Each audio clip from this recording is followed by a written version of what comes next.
Aswang noon, tao na ngayon.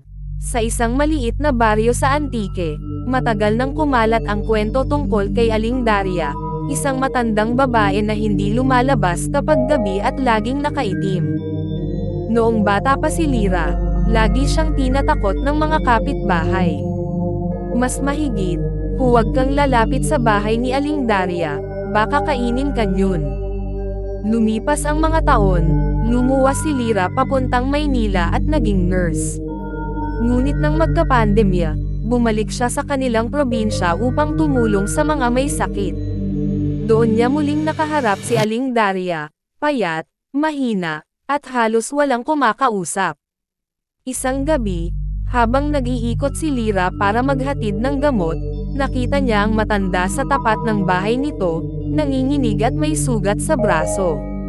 Nilapitan niya ito. "Nay, okay lang po ba kayo?" tanong ni Lyra. Ngumiti ang matanda, halatang may takot sa kanyang mga mata. "Mas mahigit, walang lumalapit sa akin, hiha. Akala nila, aswang pa rin ako." Doon nalaman ni Lyra ang totoo, hindi pala totoo ang sabi-sabi noon. Si Aling Daria ay dating hilot at albularyo, nagpagaling ng maraming tao. Pero nang mamatay ang isang sanggol sa baryo ilang taon na ang nakalipas, siya ang pinagbintangan. Simula noon, tinuring siyang aswang. Sa tulong ni Lyra, ipinagamot niya si Aling Daria, nilinis ang bahay nito, at ipinakilala muli sa mga kapitbahay. Unti-unting nawala ang takot ng mga tao. Sa barangay assembly, tumayo si Lyra at sinabi, "Mas mahigit, hindi lahat ng tinatawag nating aswang ay halimaw. Minsan, sila ang unang pinapatay ng ating takot at maling akala." Napaiyak si Aling Daria, at mula noon, siya na ang ginawang tagapayo ng barangay sa kalusugan. Natutunan ng mga tao na ang tinatawag nilang aswang noon ay tao rin pala, nasasaktan, nagmamahal, at marunong tumulong. Mensahe ng kwento.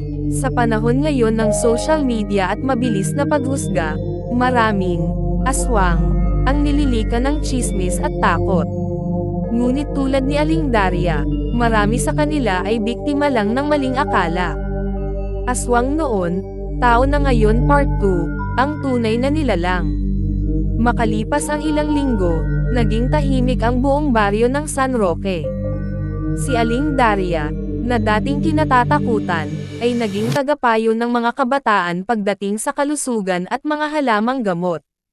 Maging si Lyra, ang nurse na nagbalik mula Maynila, ay madalas makita sa bahay ng matanda, nagtutulungan silang magturo ng pangunang lunas at wastong kalinisan.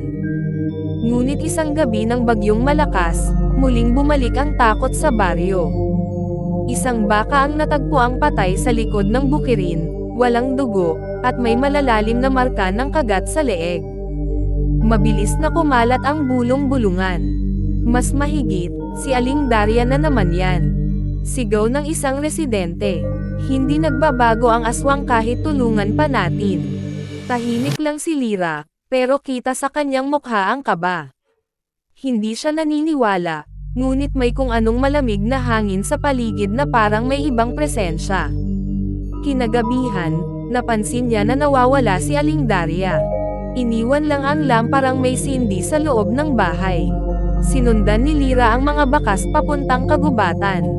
Habang lumalalim ang gabi, tila may naririnig siyang kakaibang ingay, helanghing, parang iyak ng hayop at tao na pinagsama. Pagdating niya sa ilalim ng punong balete, tumigil siya. Doon, nakita niya si Aling Daria, nakaluhod, humaharap sa isang nilalang na may pulang mata at mahahabang kuko. Mas mahigit, "Tama na, Inang Sav," pakiusap ng matanda, "ako na ang huling tatubusin mo. Huwag mo nang idamay ang mga tao."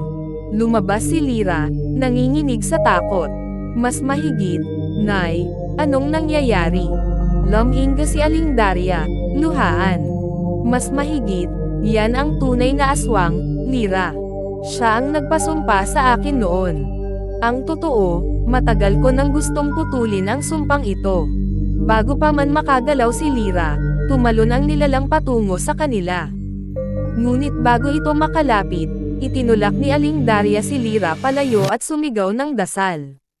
Nagliyab ang katawan ni Aling Daria ng bughaw na apoy, at sa gitna ng liwanag, narinig ni Lyra ang tinig ng matanda. Mas mahigit, aswang noon, pero tao na ngayon.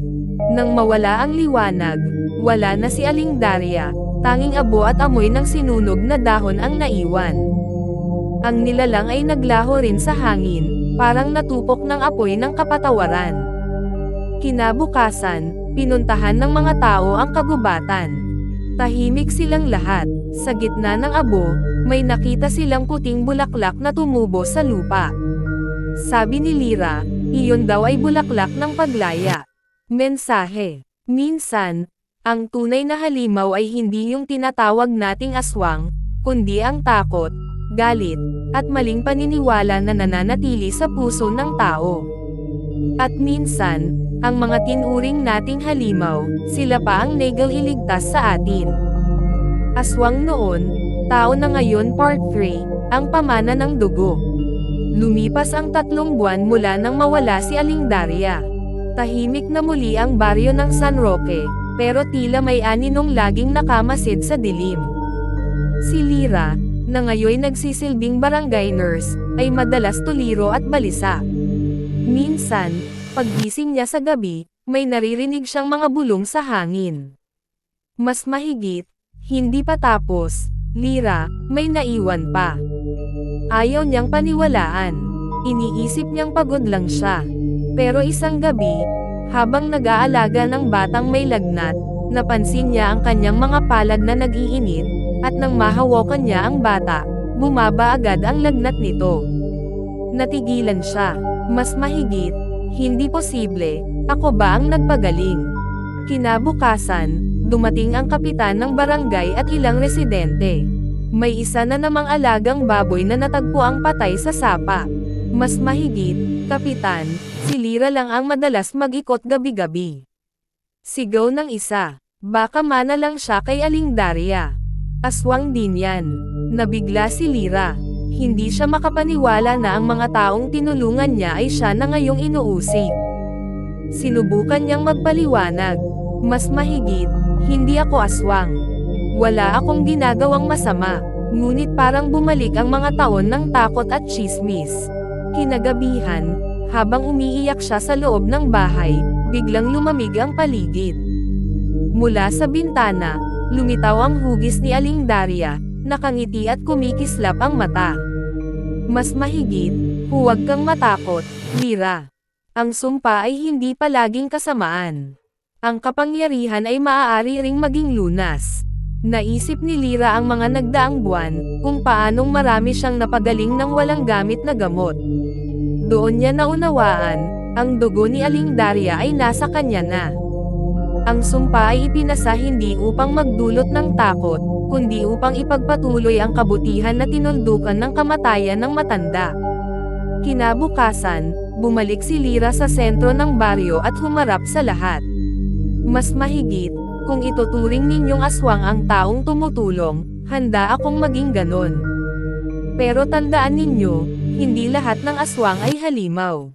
Minsan, sila ang dahilan kung bakit may buhay pa tayong natitira. Mula noon, tinawag siya ng mga tao na, ang aswang na nagpapagaling. Marami pa ring hindi naniniwala, pero tuwing may nagkakasakit, kay Lyra pa rin sila lumalapit. At sa tuwing may nagdududa sa kanya, napapangiti siya habang inaalala ang tinig ni Aling Daria sa hangin. Mas mahigit, aswang noon, tao na ngayon, at sa puso ng mga tumutulong, buhay pa rin ang kabutihan. Mensahe. Sa panahon ngayon kung saan madaling humusga at kumalat ang tsismis sa social media, madalas nating tawaging masama ang hindi natin nauunawaan. Ngunit ang tunay na kabayanihan ay minsang nagmumula sa mga taong tinatawag nating ibang uri, dahil sila ang may lakas na magmahal kahit sila'y kinatatakutan.